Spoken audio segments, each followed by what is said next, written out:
बिना time waste करे आते हैं अपने पॉइंट पे। आज हमको स्टडी क्या करना है, ट्रांसपायरेशन। ट्रांसपायरेशन होता क्या है, loss of water, loss of water from the aerial parts of the plants. Aerial parts कौन से, जो एक्सटर्नल पार्ट्स हैं प्लांट के, जैसे लीव्स, ब्रांच, स्टेम, यहाँ ये सबसे जो वाटर होता है वो लॉस होता है, उसको कहते हैं transpiration, loss of water from the aerial parts of the plants. Transpiration mainly होते हैं 3 टाइप के। कितने टाइप के? 3 टाइप के। कौन कौन से ट्रांसपायरेशन होते हैं? Stomatal transpiration, stomatal transpiration,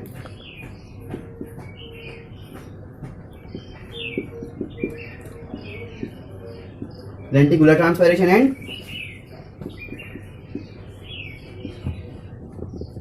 cuticular transpiration. जो ट्रांसपायरेशन होते हैं वो 3 टाइप के होते हैं, stomatal transpiration, lenticular transpiration and cuticular transpiration. जो हमारा मेन ट्रांसपायरेशन है वो स्टोमेटल ट्रांसपायरेशन। मैक्सिमम प्लांट से ट्रांसपायरेशन जो होता है मैक्सिमम,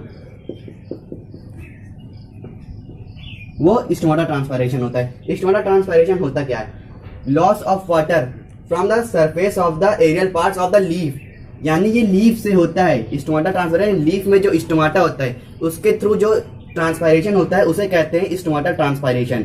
आप लोग समझ गए होंगे, ये स्टोमेटल ट्रांसपायरेशन जो होता है वो लीफ के स्टोमाटा से होता है और यही मैक्सिमम होता है। ट्रांसपायरेशन होता कहाँ से, ट्रांसपायरेशन मतलब ट्रांसपायरेशन होने की जरूरत क्या है प्लांट में, यानी कि प्लांट में जो वाटर होता है, वाटर आता कहाँ से? वाटर यानी कि ये प्लांट है, इसमें होती है रूट, डायरेक्टली तो वाटर आ नहीं जाएगा प्लांट में, और रूट में होती है रूट हेयर। जो हमारे अर्थ में वाटर होता है उसको एब्जॉर्ब करती हैं छोटी छोटी जो इस तरह की होती हैं root hair. Root hair absorb करती हैं रूट्स में, और रूट्स में होते हैं एक संकटेन फोर्स।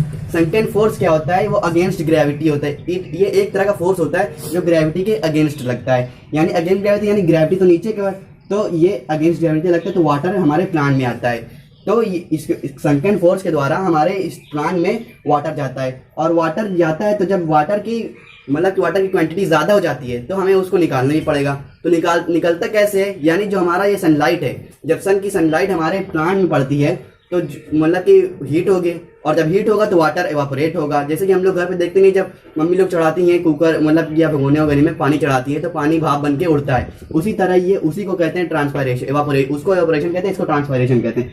ये क्योंकि ये प्लांट से होता है ट्रांसपायरेशन। लेंटिकुलर ट्रांसपायरेशन क्या होता है? अब हमारा नेक्स्ट आता है lenticular transpiration. Lenticular transpiration, loss of water from the plant lenticels. Lenticels क्या होती है, यानी कि प्लांट के जो मजबूत पार्ट होते हैं, जैसे कि ब्रांच हो गई, ब्रांच, लेंटिकल्स, ये सब होते हैं लेंटिसेल्स, और उससे जो वाटर एवापोरेट होता है, ट्रांसपायरेशन होता है, उसको कहते हैं लेंटिकुलर ट्रांसपायरेशन।